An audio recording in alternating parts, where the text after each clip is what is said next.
Hi, welcome back. I'm Lee Sharon, and this is the hayloft at Old Tavern Farm. I apologize for the lighting. I can put my hand up here, then you can't see my face. I'm up here to drop hay for the horses. We have been so busy, and the weather has not been cooperating, and it's just the regular old stuff here at the farm. We have turned the corner into April, and I was gone for a few days down to Raleigh, North Carolina to see my family, and I had a wonderful time. But coming back, there was always stuff to do. There's always stuff to do. And so I've got to catch up on chores, and my wonderful husband took care of stuff while I was gone, and it was just a great time. So what I need to do now is I need to drop hay, and then I need to go into the house. I need to order some boar semen to try to artificially inseminate Olive this weekend. It has just been a busy week. So I also wanted to thank you guys so much because my subscriber list is just blowing up right now. So I wanted to thank you. Clearly, you guys are sharing my videos with your friends, and I just really appreciate it. So I can keep making funny videos from here on the farm. So I'm going to stop talking now, and we're going to go drop hay through that hatch over there and get these horses fed, and then go and do the rest of the chores that need doing. And I'm going to take you along and show you what's going on. We got a lot of stuff in the works, and it's time for a quick tour.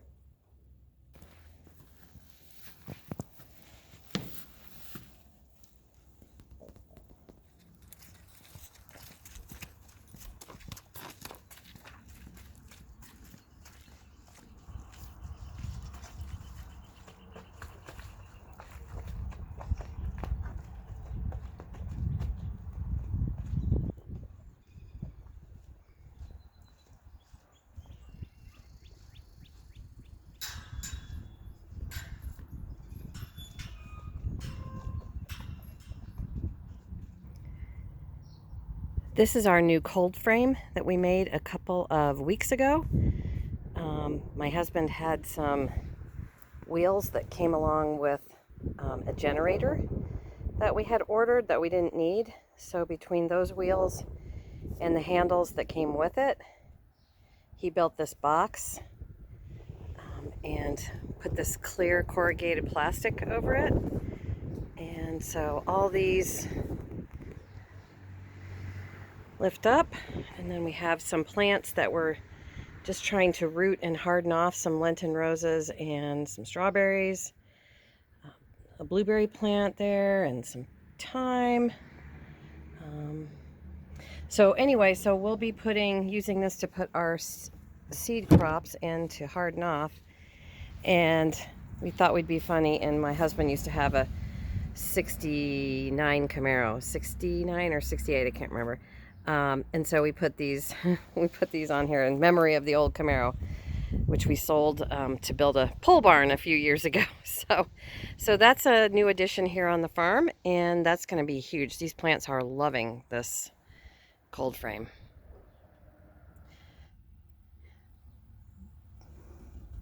One particular propagation experiment I'm super excited about is my elderberry starts.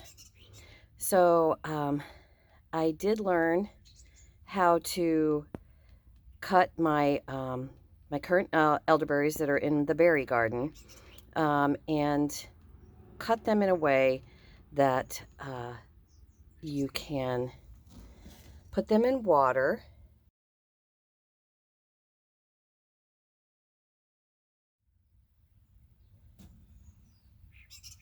and then in about 2 weeks' time you get leaves.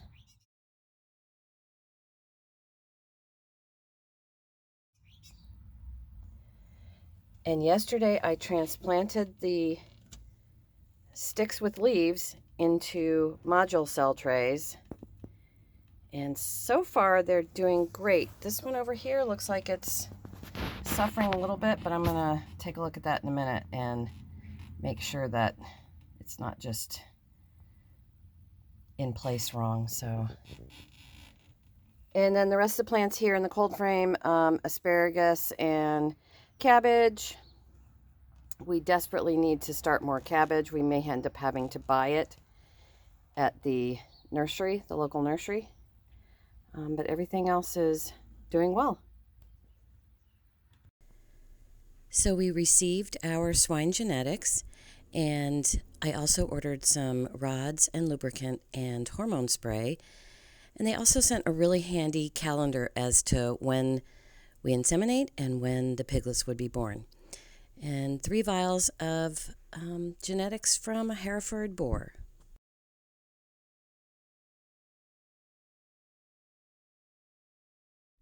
Yesterday we transplanted all of our tomato seeds that we start in 72 cell module trays. I think it's 72. Just a kit we get from Lowe's, and we just keep them year in and year out. We transplanted all of these tomato starts, and we did put multiple seedlings in single containers simply because we didn't have enough containers. Some of these we have purchased. I'll drop a link in the description box about who we buy from and who we've found. Everybody we buy from, we've found to be viable, successful seeds for the most part. 2020 was a little screwy. We got seeds that said one thing on the package outside and turned out to be a whole nother thing. And then I did save seeds from last year on some of them. Some really interesting varieties I got from my friend Matt over at Mac's Farm in Remsen, New York. These are small cherry-style tomatoes, and they are doing great. We have also started some pumpkins over here on the right-hand side, jack-o'-lantern variety. We do not have a long enough growing season here to get, for me anyway, with our soil nutrition, to get really good Halloween pumpkins. And so I know commercial growers do it around here, but I haven't been able to do direct sown pumpkin seeds and have them come out. So I'm starting them early in trays this year. And then we have more tomato starts. And then here's some tomato seedlings left because we didn't have enough containers to transplant them. My best friend Becky is going to come over and I'm going to give her some, and then I'm going to find some other containers and somehow get those guys saved over. And here in our formal greenhouse tower, this is a collapsible version. We just take it down and put it away for the summer and the winter. But these are more of our tomato starts. We ended up, this is another little tip I've learned from friends, to use solo cups, which is brilliant. We just crack the bottom so it can drain out a little bit. Here's some peppers. These guys are poblanos and let's see, bullnose and some cayennes on the right there. Most of these we got from Seed Savers or Seed Savers Exchange. And then some more peppers up here. These are poblanos and King of the North bells, I think it is. They're doing good. I had them in the cold frame, and it's too cold at the moment for them to be out there, so I had to bring them back in. I've also started chitting my potatoes. The chitting potatoes, that's C-H-I-T-T-I-N-G, C-H-I-T, a chit potato, is just simply bringing them out of the dark storage area that you got them in for the early spring, letting them stay outside in the sunlight, or not outside, but in, we're actually in my little entryway here, letting them sitting on the dog crate because we have no counter space right now, and basically allowing these little starts, these little roots to form, so that once you get these guys in the ground, there's hopefully no chance of them sitting around and getting rotten. So it just speeds up the growth of the potato. I really need more potatoes. So I'm probably going to pick up more seed. These are seed potatoes from Burgess. And I've never used them before for seed potatoes, so I'll be interested to see how they produce. But I also have saved potato peelings. This is kind of an old-timey Depression era technique of trying to get the most for what you've got, and these are the peelings. I typically don't take this much peel when I peel my potatoes, but what you're trying to get is you're trying to get the eye from each potato peel. That's what you need to start. So you can start potatoes from peelings. It's not kind of a guaranteed method. It's just sort of a use what you have type of technique. And I've been saving them in this plastic box for the last couple months in my root cellar where they won't get too moldy. And I'll throw those in the ground too. So this is what I have so far, but I'm going to probably pick up some more seed potatoes. Another fun thing is I'm so excited my bib lettuce I just came to water my bib lettuce and it started to pop through, looks like last night or early this morning. And so I'm excited about that. I just put it in a metal tray because we are out of room in our little disposable or little indoor greenhouse. And I like to keep these fruit containers. This was a green grape container that I got when I was in Raleigh for some road snacks. And anyway, so I keep these plastic clamshells, and because they make great little seed starting trays, and then I just put them in a container, label it with the date and what it is, and I just put it in a window. It's like super high tech, but it works. So that's great. Hopefully soon we'll be eating fresh greens. I'm super excited.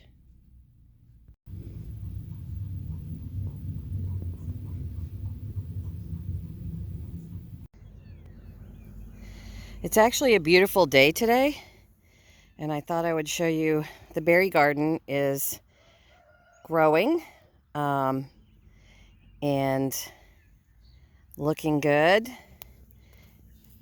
But a couple of new things that I have just recently put into the farm here is I was really lucky to be pulling up at the supply store when the truck was unloading these apple trees. Well, it was a whole bunch of different fruit trees because I basically had first choice of the best ones. And so I'm super excited. I really am focusing on getting more fruit production going on the farm. I think this is a Cortland. I'm leaving the tags for now. Oh, sorry, Honeycrisp. And then the one over here is definitely a Cortland. When it comes to fruit, I really like to, whether you need it or not from a horticultural standpoint, I like to get more than one variety. So if I can only afford two, I get one each of a different variety, just to make sure that there's some good cross-pollination going. And again, I'm not a horticulturalist, so I don't know what the individual pollination needs are for every single plant, but it's just a practice I like to do to try to make sure that I've got, one of each. A lot of berries require two different varieties to cross-pollinate to produce fruit. So that's just something that I try to do so that I make sure that when I'm going to spend the money, I get what will benefit us the most. So I think I'm going to wrap up. It's such a beautiful day today. We've had so much wet, cold weather lately. And the sun is gorgeous and shining in the sky. And the birds are singing. And so I think I'm going to go and get to work. So I want to thank you, as always, for visiting. Big hugs to everybody. and I will see you again next time. Bye-bye.